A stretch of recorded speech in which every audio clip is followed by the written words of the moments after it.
Hi everyone, Dr. Remy from Pain Free and Fit and Posture Size. Today we've got some great personal training tips in terms of how to train your clients with patella tendinitis by modifying the style of squat you choose. We're going to talk about why sumo squatting is one of the safest styles of squatting for patella tendinitis. Hope you enjoy.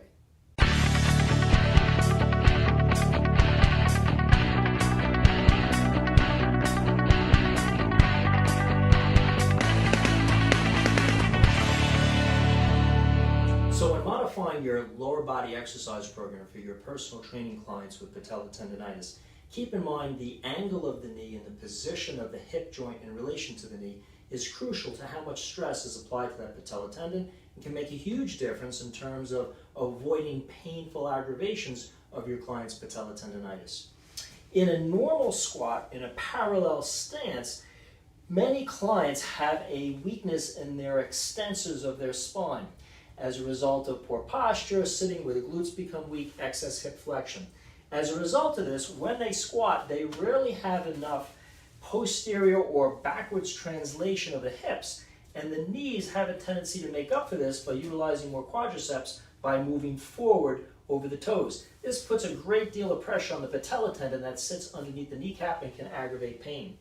But by switching to a sumo style stance, where they take a wider stance and angle their feet out from 30 to 45 degrees, the extensors in the spine aren't as extremely recruited, and you can have a more natural movement of the hips moving down and back as opposed to straight down. This allows the hip to drop back and the knee to bend with very little forward movement or translation over the toes. And if you stay within a degree of flexion of the knee that doesn't approach 90 degrees but uses more of a 45 to 60 degrees of flexion and then extension, you decrease the amount of tension in that patella area. Remember that the patella tendon has a lot more stress the more flexion or bend we have. Studies have shown that when it bends down to 90 degrees, not only is the tension in that tendon increased, but the shearing force between the front and the back layers of it also increases. One final thought when training in the sumo squat is to make sure that you have your client's kneecap directly over the center of the foot. Many clients will have a tendency due to hip posture abnormalities, habits of sitting with their legs crossed one side more than another, driving with one leg out, to have a rotational problem with their hips, where one hip naturally when they stand or squat or walk has a tendency to turn out, or they have a knee rotation problem where when the center of the kneecap is positioned forward, the toe or the shin actually ankles out more than what is centered. When this happens, as the knee is torqued, it creates a force on that patella tendon that can also aggravate it.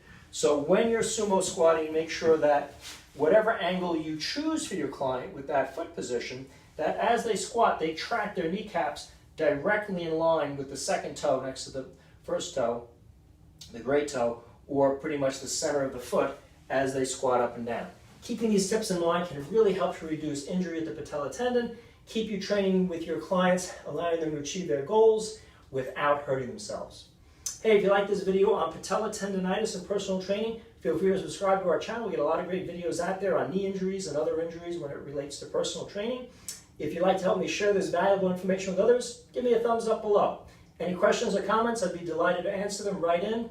And remember, we have a great course called the Essential Crash Course for Personal Trainers on Pain and Injury that teaches you everything you want to know about how to modify exercises, how to choose exercises, how to build a program using the 10-step formula, how to assess clients in terms of their mechanics, what they're going to need in terms of their goals, how to create a program that's going to not only avoid injuring them, whether it's a shoulder, knee, low back, hip, whatever cause, but also help promote healing in the body by avoiding the mechanical stresses that many times irritates our injuries.